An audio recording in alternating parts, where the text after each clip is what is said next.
Watching the dance show.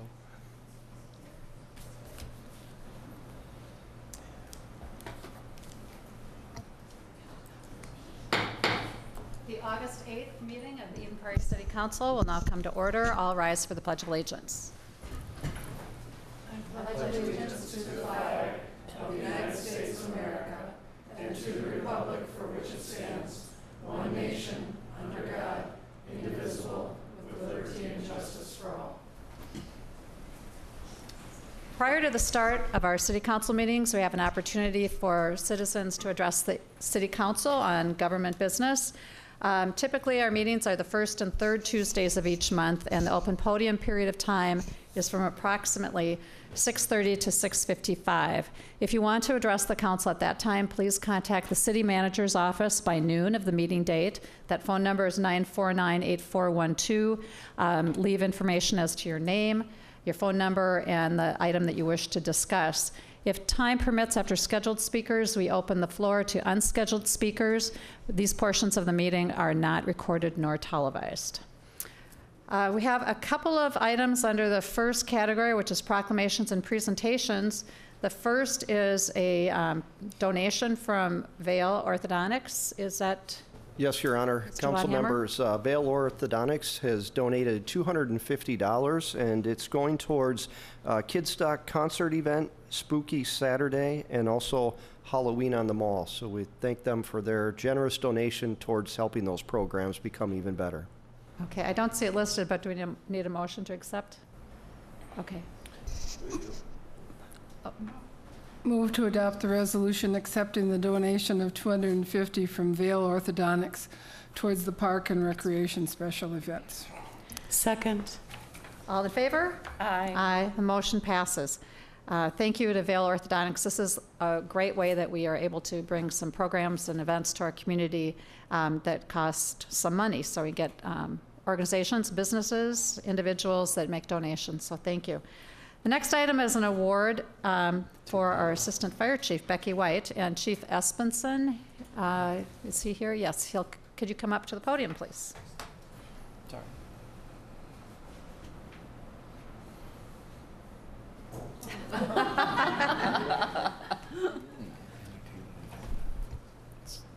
Small indication of how things go in my operation. So, Your Honor and council members, I will attempt to give you a brief overview of Assistant Chief White's impressive career thus far, and she's only been at this for about 14 years, and as you can see, is still a relative youngster here. So, she began her service in Eden Prairie in 2003, joined to serve her city, and has done so always at the very highest level. Assistant Chief White was a teacher in Shakopee when she began her career here as a paid-on-call firefighter.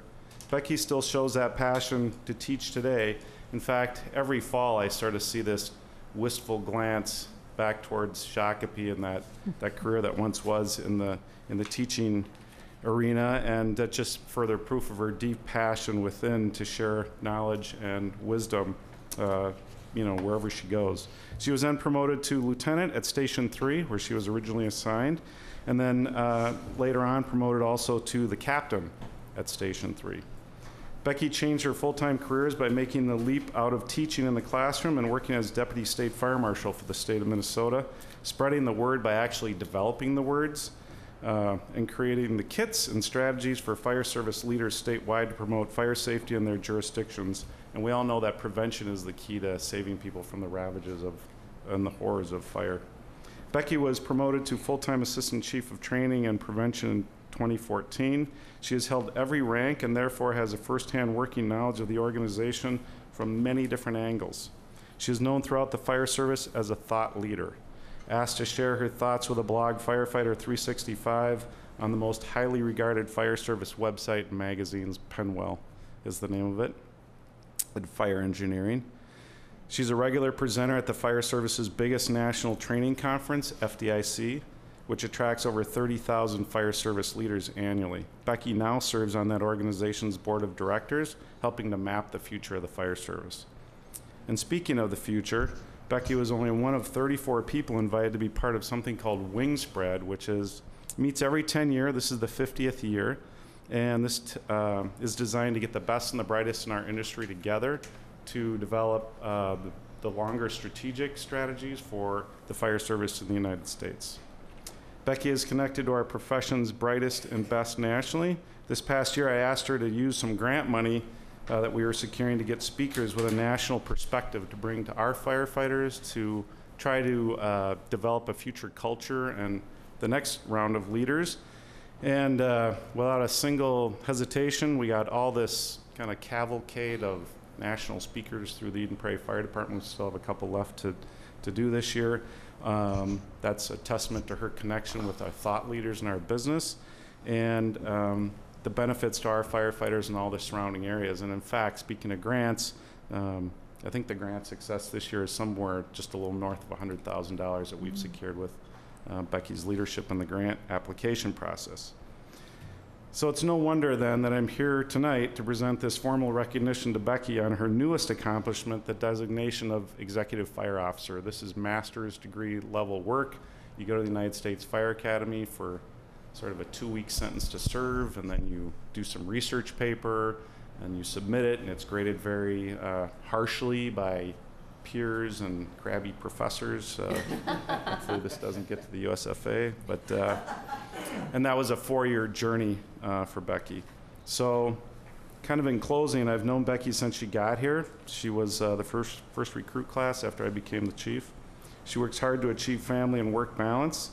Assistant Chief White is all about the details, and the one detail that I would say that she cares about more than others, without exception, is the well-being of our people. And she exhibits this every day by making sure that all of us are trained to the very highest possible standard, because we're in this crazy, super low frequency, very high risk business, responding to life-changing emergencies. And she's a true believer in the mantra that everybody goes home.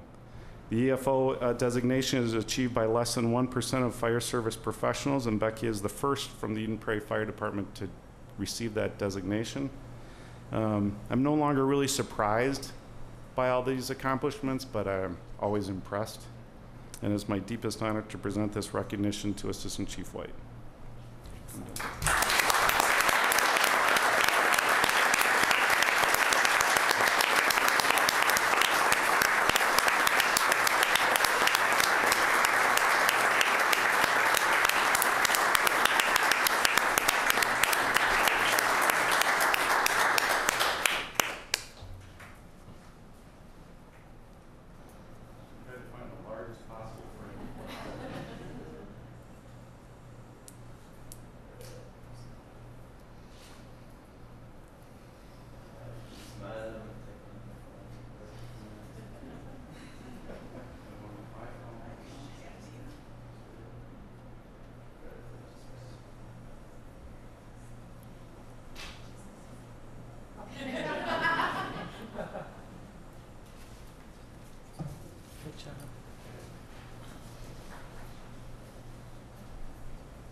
Very impressive, and I'm sure our whole fire department has benefited from all that she's learned and done. And we don't need a motion on that. So the next item is approval of the agenda. Is there a motion for approval? Move approval. Second. Anything to add or pull? Okay, all in favor of the agenda? Aye. The motion passes. Is there a motion for approval of the minutes from the council workshop held Tuesday, July 11th? Move approval. Second. Any corrections? Hearing none, all in favor? Aye. The motion passes. Is there a motion for approval of the minutes from the city council meeting held that same date, Tuesday, July 11th? So moved. Second. Any corrections to those? All in favor? Aye. Aye. Motion passes. Consent calendar. Move approval. Is there a second? Second. Any items to pull for discussion? All in favor of the consent agenda? Aye. Motion passes. That brings us to our first public hearing, which is Elevate at Southwest Station. Mr. Rosso. I'm sorry, Mr. Getchell. Thank you, Mayor and City Council. This is a request from Timberland Partners for a few different items here at this meeting tonight. We've got a comprehensive guide plan change from regional commercial to transit-oriented development and a planned unit development concept review, and a zoning change from commercial service to TOD on 3 acres. So this, if you are not familiar, is a proposed development on the site at Southwest Station where the Ruby Tuesdays and the Anchor Bank buildings, vacant buildings, currently sit. And the proposal is to construct a new 6-story building with 222 residential units and approximately 13,000 square feet of retail and restaurant development. So we do have a presentation this evening from the developer. They're going to guide you through the proposal and the plan. So I won't get into too much detail here other than that overview. And then we do have a public hearing, and the staff and the developer would be able to answer any questions that you may have. Again, this is a first reading of an ordinance for the PUD. And obviously, as you know, with a comprehensive plan guide change, there's some time that's devoted to that through Met Council review and other review. And then we do have some meetings, public hearings, subsequent public hearings scheduled in September as well, related to proposed tax increment financing for the affordable housing portion of the development. So with that, the developers could come forward if the council is okay with that to provide an overview. Did you want to use the overhead camera? Okay. Right there, yeah. We have a PowerPoint up too. So. Oh, okay. Thank you, Mayor, council, staff. My name is Scott Carlston, live in Eden Prairie, 8150 Drexel Court. I just wanted to give a quick overview to give you guys an idea of how and where we are. It's probably the most difficult project I've ever worked on, without question, and I was smart enough to have people much smarter than I as we put this together. The background and my inspiration with this site really came from Martin Blue, and I really thank us as a community. I think it was a great project for all of us, and good one for the city. And because of that, I was very intrigued of moving forward on this site. And with that, it was real important to me and the partner that I seeked out, and I feel very privileged to say that that partner is also a resident of Eden Prairie for 20+ years. I'll be in the Bob Franz and his family, which is also Timberland Partners. And I was very fortunate that I was involved with the Vice President of Development, Ryan Saylor. And Ryan's going to be the ones that'll take the project from here as far as give you the overview. He'll do the introductions, and obviously we'll answer any questions you may have. Ryan Saylor. Thank you. Thanks, Scott. Mayor, council members, first of all, we're excited to be here tonight, so thank you for allowing us to be here and discuss this project with you.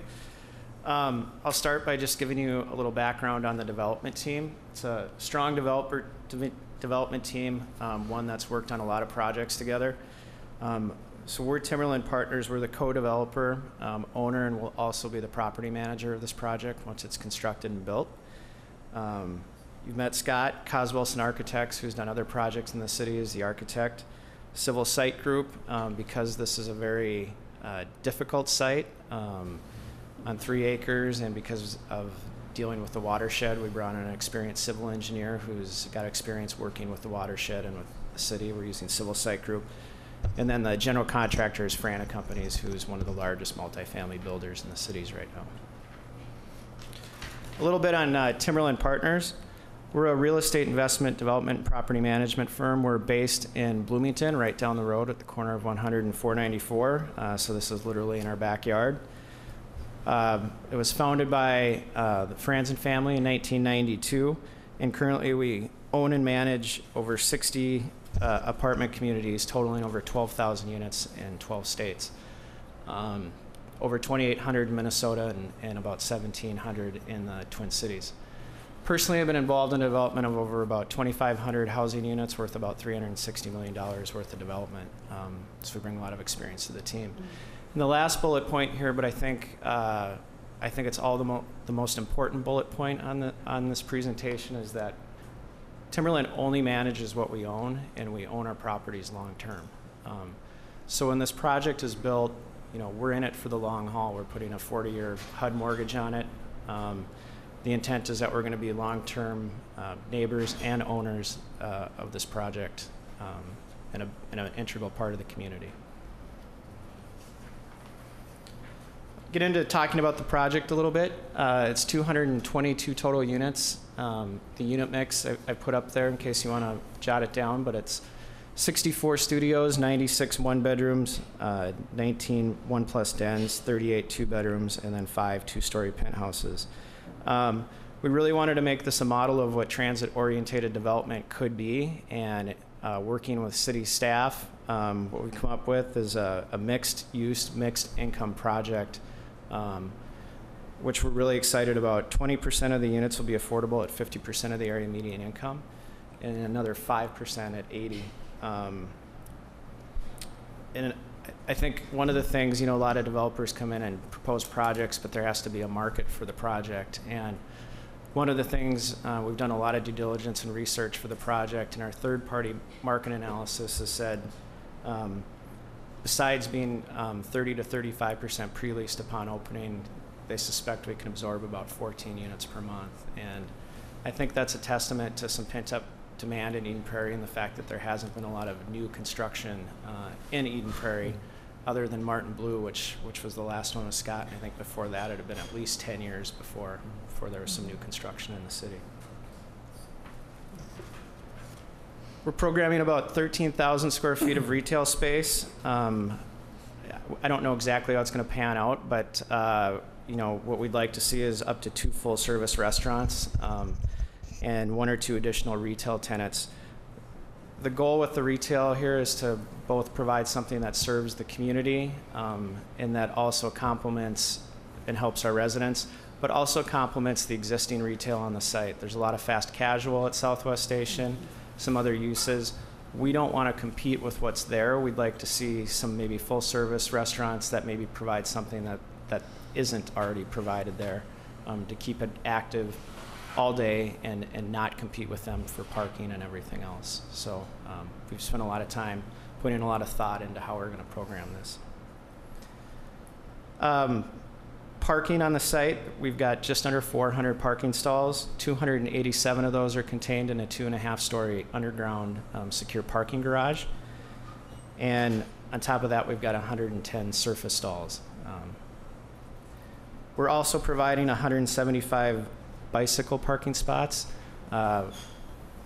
It's a TOD site. We really want to foster that, and so that means both providing parking, but also providing multimodal transportation and the ability to store bikes, path connections to parks, and so bicycle storage and connections and pedestrian connections were really important when we talked with staff about how to best accomplish that.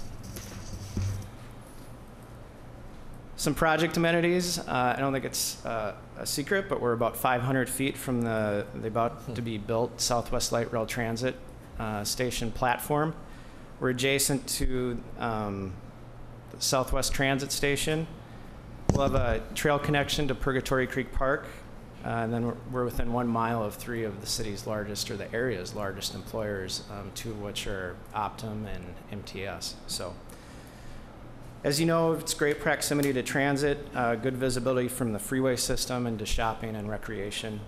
And another great part about this is we're going to be adjacent to a new public plaza, something that we're going to construct, but that would be owned by the public. So we're excited about that as well. True public-private partnership. Resident amenities, 2-story resident entrance with package storage. We're going to have a rooftop patio, outdoor kitchen, lounge seating, lawn games. Fitness center, coffee bar. I think the statistic right now is over 30% of residents have dogs, so we'll have an area for dog spa and a dog run to make sure they have a place. And then, as I said, dedicated underground parking. Part of making a poster project or an example project is also incorporating some sustainable design features, and we plan on doing that as well. We'll have a 3,500 square foot green roof on both the south roof and the north roof. Will both have a green component to it. We'll have a rainwater system in the underground parking garage that will recycle rainwater and use it for on-site irrigation. We're participating in the Excel Energy Design Assistance Program. We'll have tree trench basins to increase the site runoff, permeable pavers in the parking lot. We'll use low VOC paints and other materials during construction, and then also Energy Star appliances and low flow fixtures.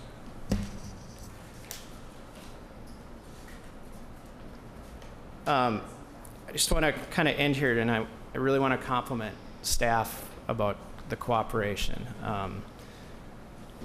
It really has been a partnership. It's been a lot of long meetings, and they've done a good job with their input, their patience, and their cooperation as we went through the design.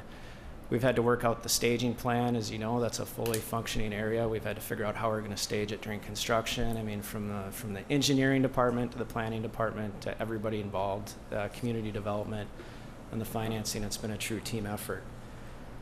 We've had intense cooperation with the Southwest Light Rail Transit office, so we've been in clear coordination with them as they'll be under construction basically at the same time as we will. One of the important things about this site is we basically need to be in the ground by November in order to beat the Southwest Light Rail Transit in. If we don't beat them in the ground, it's going to drive up our project costs because we're going to end up supporting a lot of their improvements. Or if we beat them into the ground, we don't have to spend the extra dollars. I think an important note about cooperation is that entire area is governed by an association, which is run by Southwest Transit and then the retail strip owners. And residential housing under that declaration is not a permitted use. So through extensive meetings and cooperation with them, we've got written consent from both those owners to construct this project. And I think that speaks a lot to engaging your neighbors and working to build a project that's to the benefit of everybody. We worked with the Riley Purgatory Bluff Watershed District, not the easiest watershed district to deal with, but they've been really good to work with for us, and we've navigated that process. We received that approval in mid-July, so we're happy about that. And then and I think recognition of this being a true transit site, this was we received some funding from Hennepin County, and we were the only project in that funding round located on the Green Line extension to receive funding. So I think that says a lot about their support for the project as well. Last slide, I just want to touch on the approvals here. Start kind of the city council approvals here in August. That will get us on track to get our comp plan approval from Met Council, hopefully October. Plan on closing on the land and financing in November, starting construction right after we close, and then we'd be open 100% complete with construction in the spring of 2019. So concludes, I guess, my presentation, and I've got Colin Kaz here, who's a principal with Kaz Wilson Architects, who will help walk you through the design. Thank you. Good evening, Mayor, council members. If it's okay, I'm going to present from here because I can point to the images that we're going to be putting up on the screen. Thank you. We're excited to be here. This has been a really exciting project for us to work on. There's challenges from all sides on this site. Fitting 222 units plus retail plus parking on a 3+ acre site is a feat when you're not dealing with a parking structure, functioning retail, and future light rail wrapping around the site. So I thought maybe I'd walk through just kind of from a macro level the design as it sits today, and explain some of the challenges and how we've addressed that, and talk about the design of the building and from a macro kind of to a micro scale. So the slide that we have up right now shows how the footprint of the building, which is shown in brown, is fitting into the site, and the orange that's wrapping around to the north is the future extension of the Green Line light rail as it terminates into the future Southwest Station on the west side. So I'll point to that. And the existing parking ramp.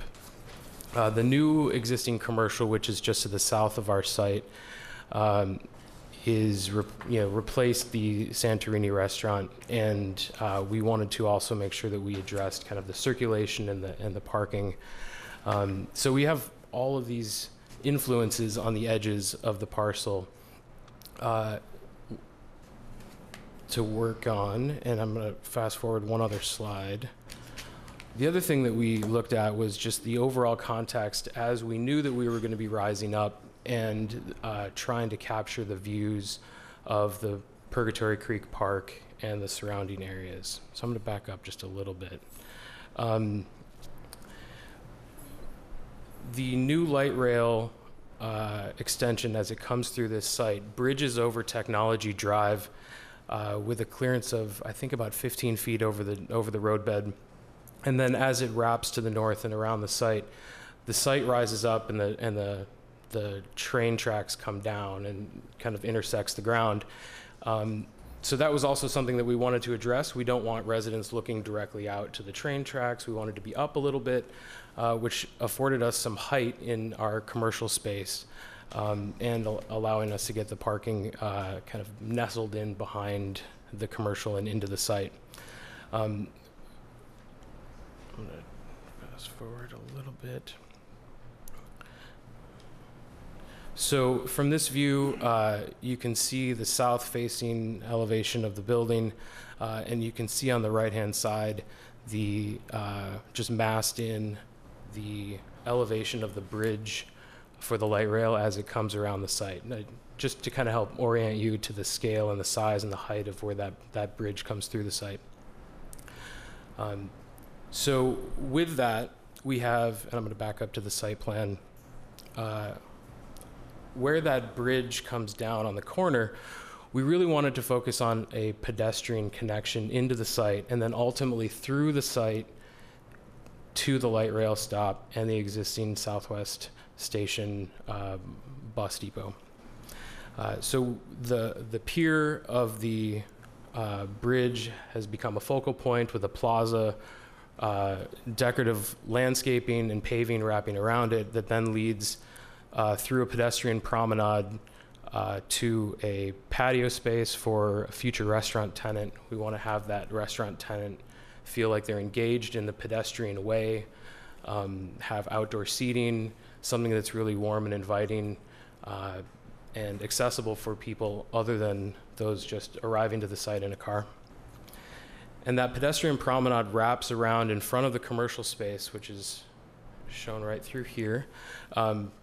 It's a nice and wide paved area with landscaping. We wanted that to be a place where people could actually occupy it. It's not just a thoroughfare. We want it to slow people down a little bit, hang out, visit the commercial spaces, visit the restaurants, bring a little bit of livelihood to the kind of the streetscape that we've created. And then ultimately that leads into the parking garage, and there's direct pedestrian access through the parking garage to the light rail stop. Also on this image, you can see how the building massing has been broken down into multiple legs. We wanted the building to be kind of experienced in smaller chunks from different vantage points, so it didn't seem so massive. So you can see how there's different legs that kind of orient themselves in different directions on the site. And that allowed us to create 2 rooftop deck spaces that are amenities to the residents, with also some green roof space that is not only a feature, something that's attractive when you're on the rooftop space, but also something that helps us mitigate the stormwater that's coming down onto that space. So you can see that in this view with the green space in front of the resident patio on the rooftop and the commercial space below. We also thought about the building as kind of a marquee. We're wrapping around this parking structure that has been it's a well-designed parking structure. It's something that everyone sees, the towers and the clock on it. We know that we're going to be blocking some of the views to that. So we wanted to embrace the fact that maybe we could have some tower elements that drew more attention to the site, since we're kind of blocking some of those views. So you can see here in the architecture, we've created kind of focal corners that draw attention and draw your eye upward. We've got really high quality materials on all sides of this building, because there isn't a back side. Every angle of this building can be seen from somewhere, and it's going to be seen by a lot of people. I'd like to say that it's four-sided architecture. That's kind of a cliche term. We have so many sides on this building. It's 12-sided architecture. I'm going to click through just a couple more views so that you can see this from all sides. Here's another view that shows that rooftop space really well above the retail space. The green roof also for us acts as a buffer, a way to pull the residents back from that retail edge a little bit. So when you're on that patio space looking out over towards the Purgatory Creek Park, you'll have this kind of green space in front of you, and you actually won't see the parking lot as you're looking down over that. One other note on just the materials, as I mentioned, we've got high quality materials on all sides. We have looked at trying to embrace some of the color palette, the material palette that's existing both in the commercial space that's already there, the parking ramp, and also what the new light rail stop will be.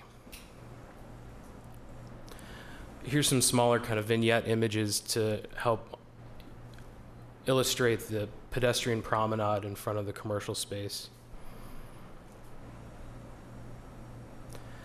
And the view on the left is kind of positioned under the light rail bridge as it comes over Technology Drive, with the pedestrian plaza that Ryan mentioned. This will be constructed as part of the project and ultimately owned by the city. And then that leads around to the patio space that I mentioned outside of the restaurant. And a view on the left here is actually from the light rail tracks as it's going down towards the transit stop and the smaller rooftop space. Some of the other things that we looked at, not only the massing of the building as these larger legs and trying to break it up, but also each facade, trying to create a certain amount of visual interest. We worked with the planning department and the TOD zoning, and looked at how the building massing needed to step down on the top floor. So those are some of the elements that we've done where the brick massing brings the view down a little bit from the top. Here's another shot that's maybe a little more interesting with the lights on and at dusk. So we're really excited. I'm sure you have questions about the architecture. I'm sure I've missed a ton of stuff that I could cover. So feel free to pepper me with questions. I'll be more than happy to answer any and all of your questions. Thank you. Councilmember Nelson. Yeah, I noticed you don't have any 3-bedroom units planned and an awful lot of efficiencies. Why is that? I'll speak to the demand a little bit, but I'll have Ryan speak to that as well.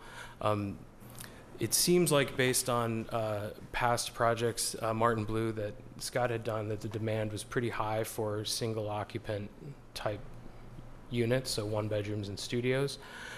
We do have 2-bedroom units that are large penthouse units that could serve as a 3-bedroom.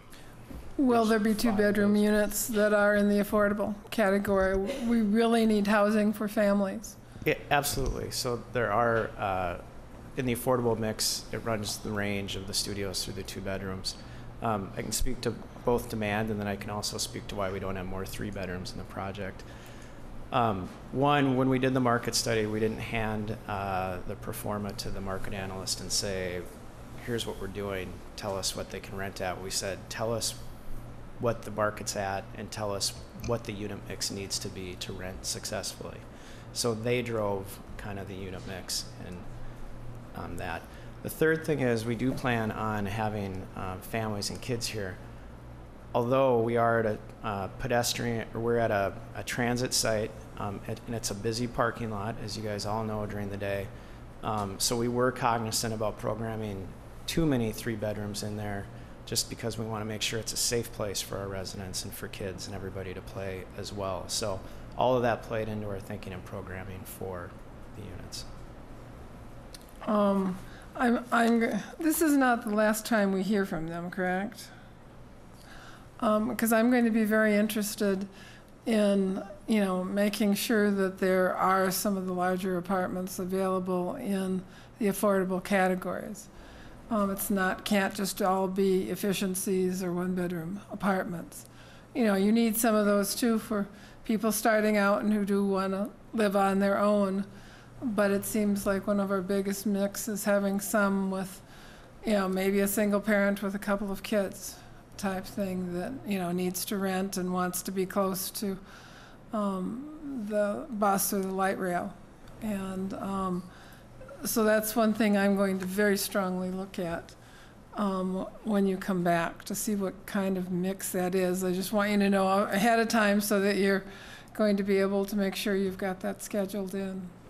Sure, I understand. And also, do you have any handicapped accessible units? Or are all your units with 36-inch wide doorways and such that someone could function? Or? No, not only do we have handicapped accessible units, but because we're using a HUD mortgage, HUD actually dictates that there's more handicapped accessible units and units for impaired than just normal building code. So we excellent. Do. I think that's it for now. Okay. Councilmember Book-Chervick. Yes. So the apartments that have the 1-bedroom and a den, would that den, would that area could it be used as, like Kathy was saying, for kids? Could that be used as a bedroom? It could. The reason that typically they're classified as dens is because there's not a closet, but that doesn't preclude someone from putting a bed in there and using it as a second bedroom. That may help with your concerns. But there often isn't a door onto it either. There is on our units in the design. There is, and a window for access? There's not always a window on the dens. Okay. So, and to think so we know one of our demographics coming here is single parents with kids, it might be. If you dig into the design a little bit, we've actually programmed a kids room off our community room as well, programmed specifically for kids. So we know kids are going to live here. Our balance is just finding the right mix of what's enough and what's too much, given the busyness of the site. I just wanted to say I really appreciate all the amenities that you've built into it. The rooftop, I think that will draw people. Is that about 3,500 square feet or something? What was that? Well, just the green roof alone is about 3,500 square feet. So maybe Colin knows exactly how big that actually. The occupiable space probably about twice that. Oh, excellent. Fantastic. That's really good. So can I ask a question about traffic? Sure. Or do we want to stay with architecture? No, that's fine. All right. So it was a little bit confusing. I just need some clarification. There was a traffic study done. The traffic study took into account the proposed development and the changes that are planned. So it looked like the proposed Elevate development is expected to generate approximately an additional 110 a.m. peak hour trips? That's according to the traffic study, correct. So was that on top of then? I mean, it was confusing when we were reading it. Could you clarify that for me?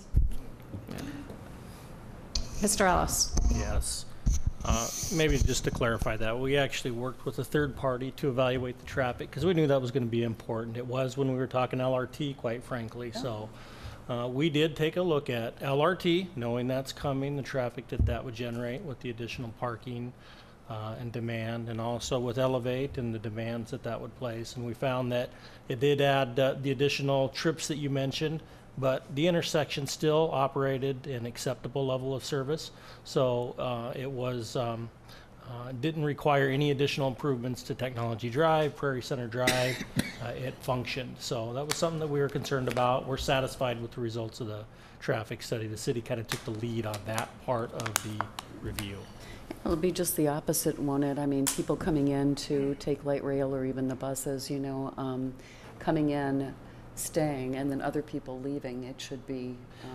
Yeah, and the midday, you mentioned the 110 additional midday. That's, I mean, there's heavy restaurant use. So people coming in for lunch, that's what you're seeing there is with the additional. No, midday was less. Midday was 60, I believe, and Oh, then. I'm sorry, 60 peak midday. Yeah. hour. Then 110 again in the evening. Yes. Yeah. So it's a good mix of uses where people are coming in during lunch, they're leaving in the morning instead of, you know, it's kind of a trade-off with the park and ride, people coming in for that, people leaving from residential uses. Yeah, I know that had been a question that residents had because it is busy in there. And so what will the impact be? So I really appreciate you answering that question. And I don't want to put words in Mr. Ellis's mouth, but I think there are some improvements to the ingress egress happening too as part of the LRT expansion with expanded turn lanes and Internal other improvements. circulation is something we're still continuing to talk about, but when you look at public right-of-way, and one thing to point out too is with LRT comes the opening of the median that exists now where Culver's is. Yeah. So you get another full access point with that LRT, and that helps with the site in general. I would imagine we would need some pretty good signage.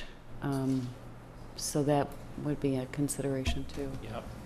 Helping people move around. Councilmember Aho, did you have a question? Yeah, I just had a couple of questions, and I don't know if they're all for you guys, the project, or for some for staff. But beautiful project, and I really like the all the amenities, like Councilmember Wickstrom said. I think you've really done a nice job with all the amenities and adding the features, and I think it'll make it a really successful project.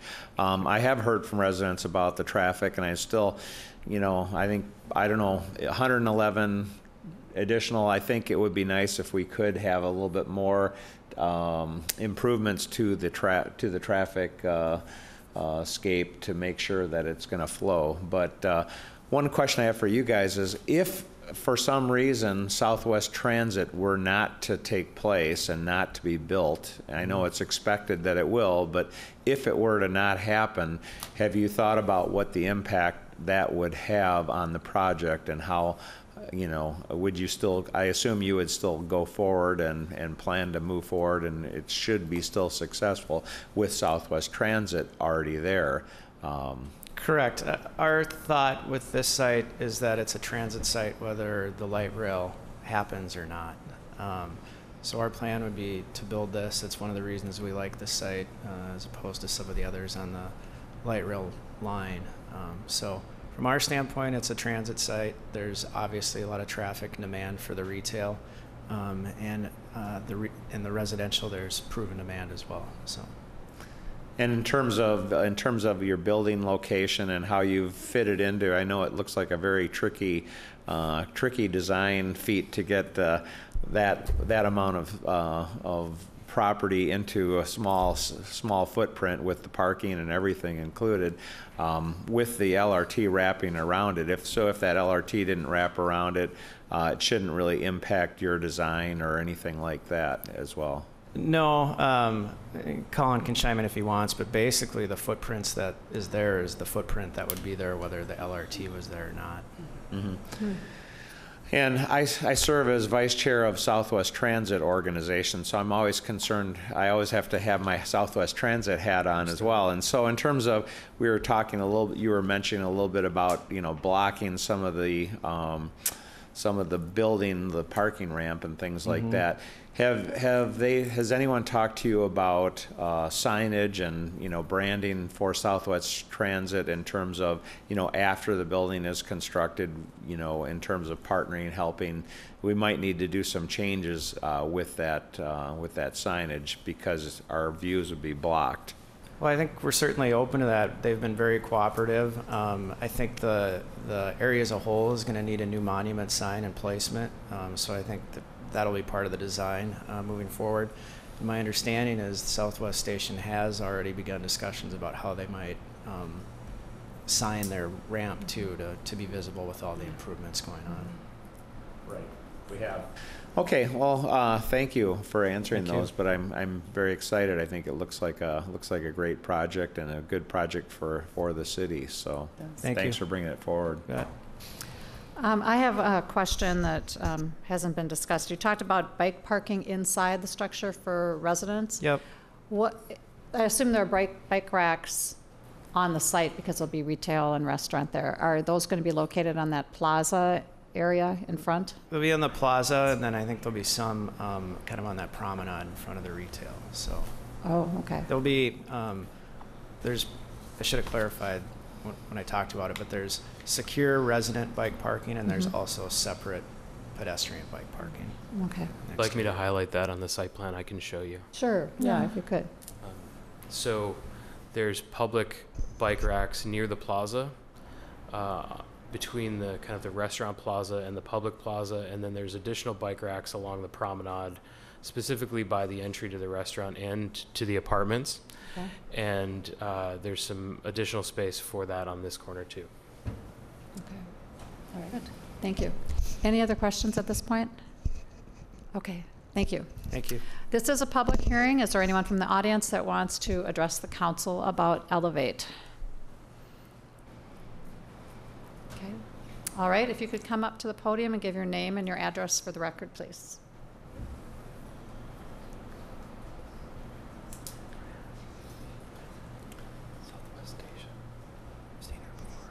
My name is Carol Jensen, 8309 Sheridan Lane. There's already, I know you guys are talking traffic, but there's a traffic jam already without adding anything to the existing area. I did come in late, so I missed the beginning and I couldn't see the pictures from way back there. Is there going to be an open house on this or somewhere we can see the layout of this new place?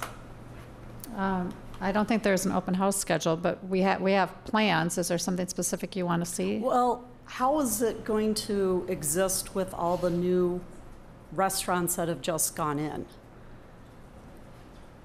Okay. Colin, is it? Yes. Yeah, if you'd like to address that. So I've put the site plan up on the screen here. Circled with the cursor on the screen, you can see where the existing commercial is with these kind of fast casual restaurants. Then there's the parking lot, and the commercial space for our building is back along this edge. Circulation into the site can happen both on the existing entry, which is being improved. I think an additional turn lane is being included here. But I think maybe one of the things that we should address just really briefly on parking or on traffic, it doesn't really pertain to this project, but as the new light rail stop goes in, everything on this side of the overall site is being redeveloped. There will be a full access intersection happening on the west side of the site. Right now, that's only a right in, right out, and it will not be just a right in, right out anymore. And this is seen as the primary drop-off for buses and light rail now. And from this point, you will have access to both the existing parking ramp and what will be the new parking ramp that's built over the LRT stop. So as we've looked at traffic, one of the things that came about, and it wasn't from us, it was through this overall analysis, that a fair amount of the ingress and egress from the site, vehicular ingress and egress, will be moved to the westward intersection that's being improved upon as this overall LRT development is installed. So the traffic, because the Southwest Transit bus does come down Technology Drive today. So is that still going to happen? It'll still come down Technology Drive, but then it doesn't go in to either of those egresses that he was talking about. It comes around the back, the highway side. It goes down closer to the existing condos that are there? Yes. Okay, so that'll still remain? Yeah. I guess couple questions, one of which is that intersection area has had a lot of what do I want to say, sewer issues, where there's been a lot of dig up over the years. I don't know if it's finally been resolved. It seems like every couple of years there's dig up there around Culvers, yeah. I know that you said that this would happen whether light rail went on or not. I live close to the area, and I've seen a lot of turnover of the restaurants there. To me, that's telling me they don't have enough business. So I was just wondering, is it going to be fully rented out or bought out? Is the Southwest condos just next door, are those full capacity? Is the new blue apartment down the road and across the street, is that full? I'm just wondering if we're going to end up building these high-rise, even though it's not that high, but it's high enough that it's now going to block our view when we're driving in Eden Prairie, that you can't see because now you have this building in your way. Ms. Jeremiah, do you have any knowledge of those lease rates at those, not rates, but occupancy rates?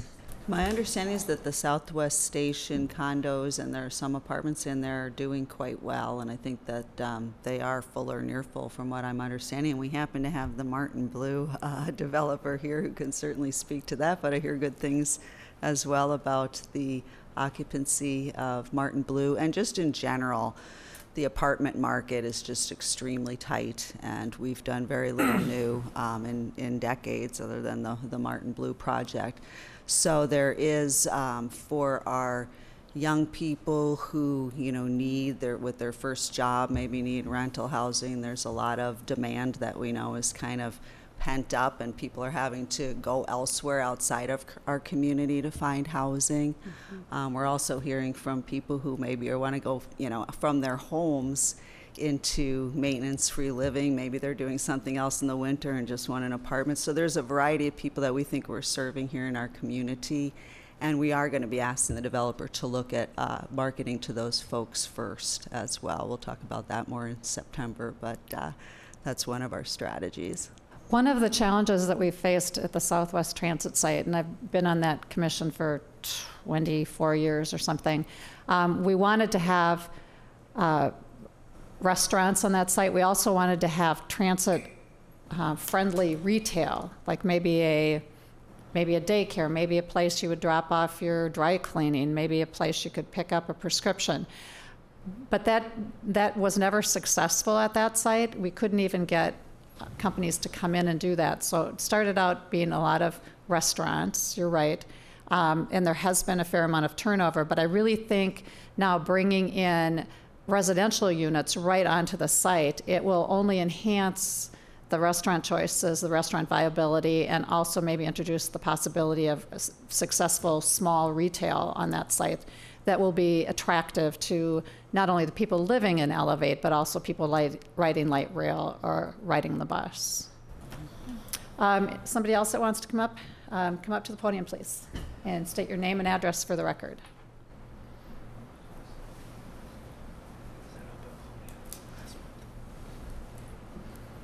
Good evening. My name is David Saltzman. I live at 17635 Weedman Way, Eden Prairie.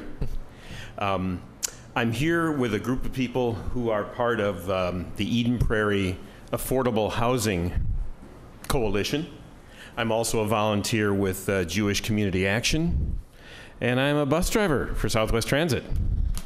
So a lot of this is very close to me. First and foremost, I'm very pleased to hear about the inclusion of the affordable housing units in the development. And not only the affordability, but as many of you know, the vacancy rate for rental units in our whole metropolitan area is extremely low. So it's going to be very, I think, easy for this kind of a development to be filled rather quickly. It would be great to me if it were 25 or 30 or even 50% affordable housing, but maybe the next development will be that way. But I wanted to come up and talk about how well I think this is going to fit in. I do know that there's a lot of traffic in that area already because it's a transit hub, and I do know that the reconfiguration on the other side of this development, where the Culver's currently stands, is going to make the traffic in and out of that area easier, and it's not going to impact the busway, which is an entirely separate in and out just for the buses. So I know that's going to work out very well as well. But I just wanted to let you know that I think this is a great idea, and not only from the affordability standpoint, but just we need the housing. That's great. Thank you. Thank you. And there was another hand. Yes, Lori. Joan. I'm sorry. That's right. Hi, everybody. I'm Joan Halpoulis. I live at 9327 Rath Place in Eden Prairie. I just want to say that I did hear that the project is 25% affordable, 20% at 50%, which is fantastic, and 5% at 80%. So kudos. I think that's fabulous. It's also an incredibly creative use of that space. Mixed use with the retail down on the bottom and all of that space above. I think this is a fabulous first project on that light rail that's coming, and I also am really appreciative that it is a project that's going to get started before light rail, because it's viable anyway, because we need the rental housing, really, really desperately need the rental housing. So thank you very much to the developer for bringing this project, and I just want to speak in favor of the project. Thanks. Thank you. Yes.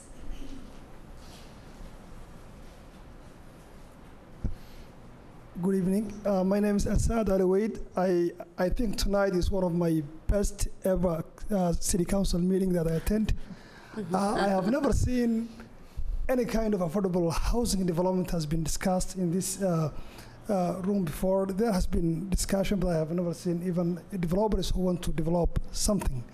I think it's a very promising. It's something that I think it will be good for our residents.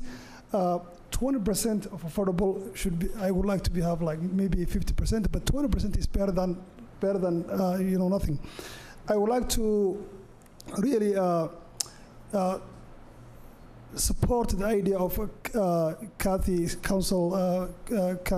Nelson, that a lot of community members, really families, they need 3 or more bedrooms.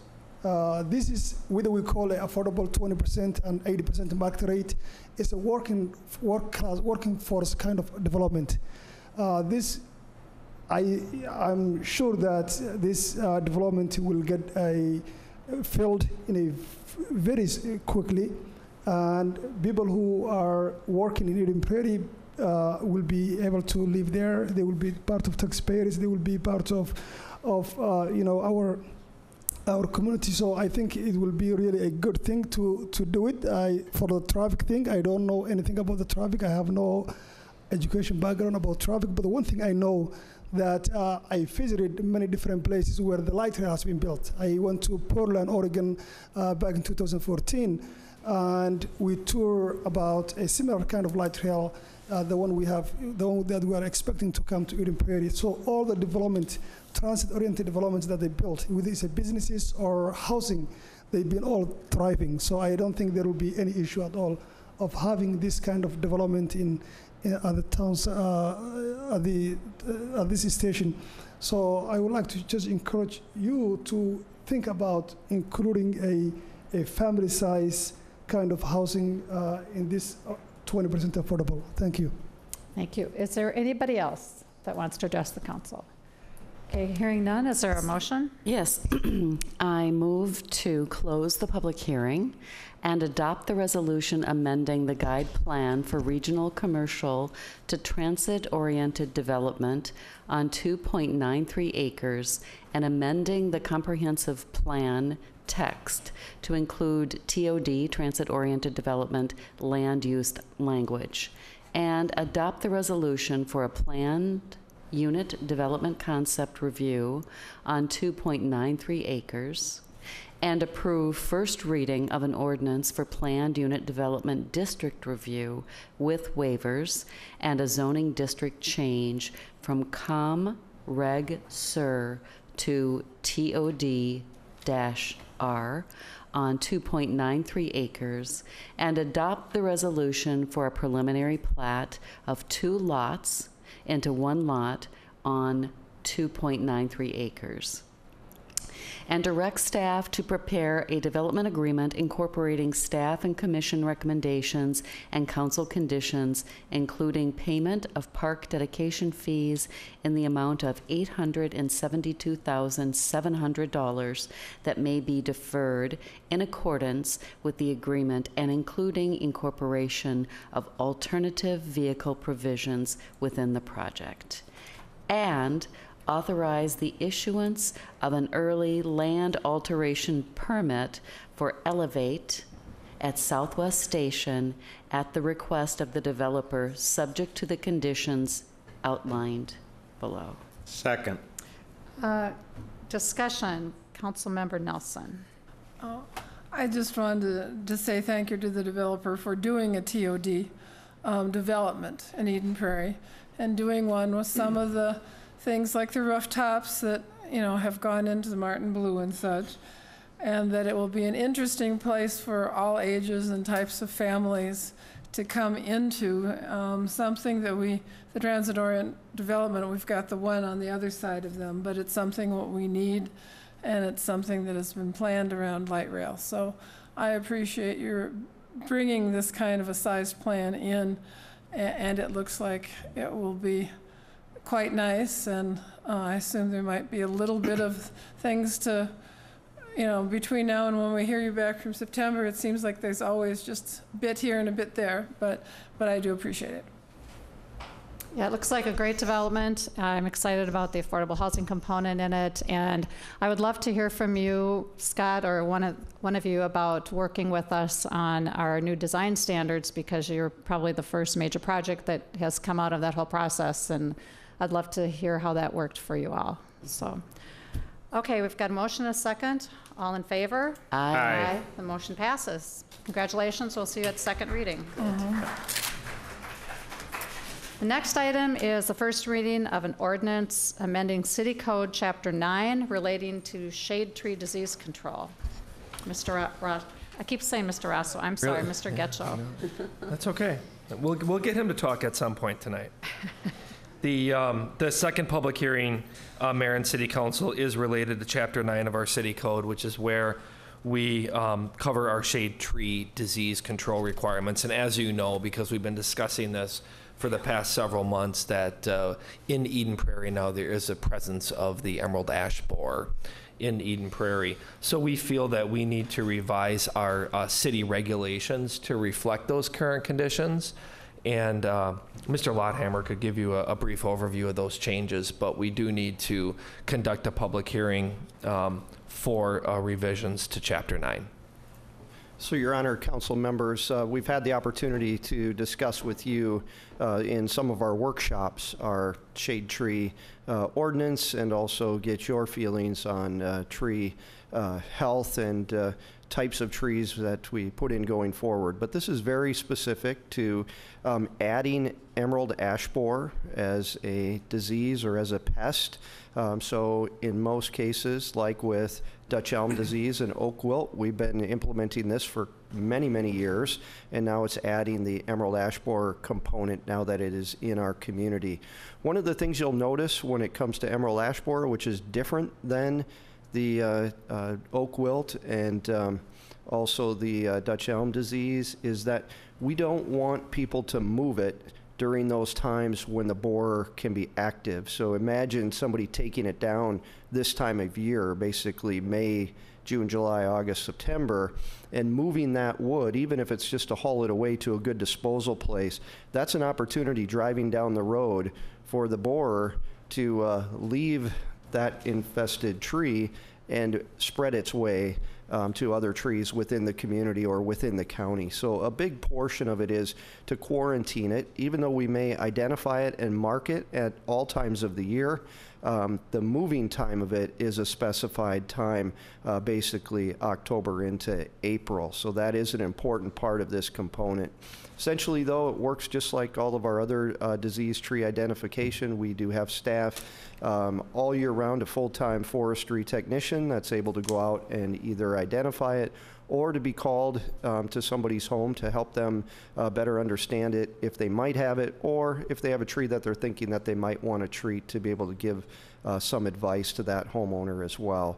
So we'll also, in the spring and summer, have some seasonal forestry technicians on board that are able to also go out and be looking for the oak wilt, the Dutch elm, but we'll add the ash borer to the list at this point as well, and ensure that we slow the spread. If we look at the history of Dutch elm disease, long history of that, we do still have elms that haven't been infected. When we first heard about emerald ash borer, there was a thought that all trees would have it within 5 years, and it's been more than 5 years, and the spread, at least in Minnesota, has been quite a bit slower than what it's been in more of the eastern parts of the country too. So different climate, different types of weather patterns happening, and then also if we can educate people so that if they do end up having it, that they don't spread it even further, that will only delay the onset of the spread of it. So this does help us manage that. What you see tonight is you have a marked up copy, you have a clean copy. For the second reading, when we come back next time, we'll also have it in the ordinance form for you as well, but essentially that'll be same as the clean copy, just in an ordinance form. So if there's any questions, certainly happy to answer them. So are you saying that our city forester is keeping his eye open for emerald ash borer, but you can also call them out if you have an elm tree, pardon me, an ash tree, and find out whether or not you have it? Exactly. And then if you don't have it, what is the sense of the city in terms of the effectiveness of some of the treatments? You know, that's really, I would say, the choice of the resident. If they want to treat it, depends on how significant of a tree they have or they feel they have, and what that cost benefit is going to be to them. You do need to treat it at least on an every other year basis going forward, so it is somewhat of a long-term commitment to stay with it, or it still has the ability to be susceptible down the road. So we would educate them on how it works. I guess if we were to give some advice, it would likely be, if it's a pretty significant tree to them, it might be the middle of their yard, their only shade tree. We might also give the advice at that point that in order to maybe prepare for what could end up being the inevitable, maybe they start to plant a couple other trees nearby, so that if that does have to come down, at least they've got a little more of a head start towards it. Okay. But our forestry technician responds to all calls, and will give the best advice they can. Sometimes it may be to refer people to the Department of Ag or to a private contractor if it's a little more technical. Okay, thank you. Councilmember Nelson. I'm glad we've got this put into code. The next thing I'd like to see, though, is sort of an overall plan of what the city has. A lot of ash trees in our forest or wooded areas, and a management plan for the city, because this is, once a tree gets it, it's never going to, quote, get well. It's just how long it continues to stand. Yes, you can actually find our management plan online. As you read in the papers from time to time, every city has a slightly different approach, some very dramatically different from each other, and it all depends on what types of trees they have in their city, the percentage and the variety. You'll read about places like Minneapolis and St. Paul probably being on the most aggressive side around here, taking out what appear to be healthy trees on a very fast and rigorous basis. You are even hearing some backlash on that of instead of people seeing that as being preemptive, some are seeing that as decimating before the time has come. They've had their reasons and calculations of why they would do that. Some of it is future manpower and costs if it were to happen. Where we're at with our city, we probably have some of the least percentage of ash trees in terms of our entire tree canopy and population. What's even better than that is very few instances of boulevard trees.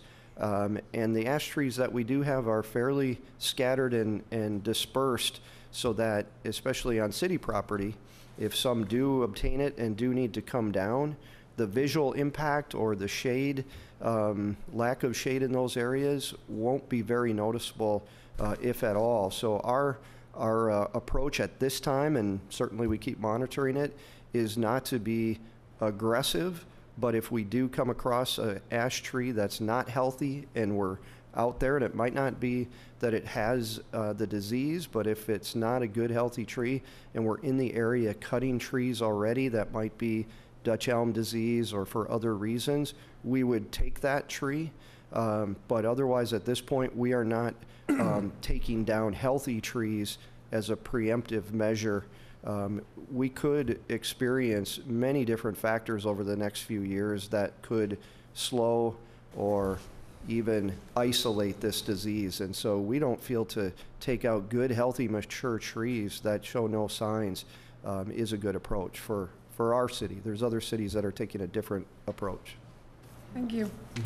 All right, this is a public hearing. Is there anyone from the audience that wants to address the council on this issue? I don't see anyone. Is there a motion?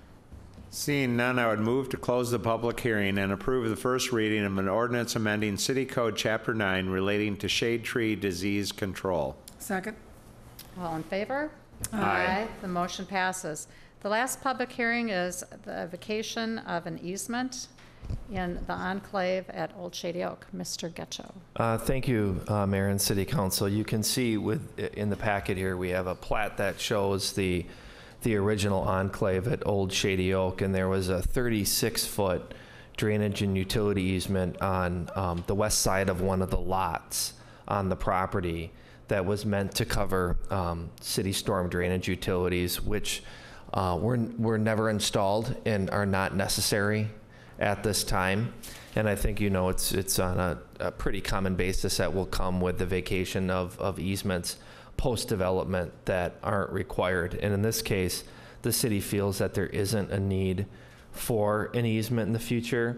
And there's a request that there be a 10-foot easement. And if you look at the remainder of the subdivision, the other lots in the subdivision have 10-foot easements as well. So this lines up with the remainder of the subdivision in the enclave. Once this lot would have a vacated easement that the city does not need. Okay. Any questions for staff? This is a public hearing. Is there anyone that wants to address the council on this issue? I don't hear anyone. Is there a motion? Move to close the public hearing and adopt a resolution vacating that part of the east 26.5 feet of the west 36.25 feet of Lot 1, Block 4, the enclave at Old Shady Oak Road, Hennepin County, Minnesota, lying between the north 10 feet and south 10 feet of said Lot 1. Second. All in favor? Aye. Aye. The motion passes. Payment of claims. Is there a motion for approval? Move approval. Is there a Second. second? Second. Any questions on those? No. Roll call, please. Councilmember Aho, Aye. Councilmember Butcher Wickstrom, Aye. Councilmember Nelson, Aye. Mayor Tara Lukens. Aye.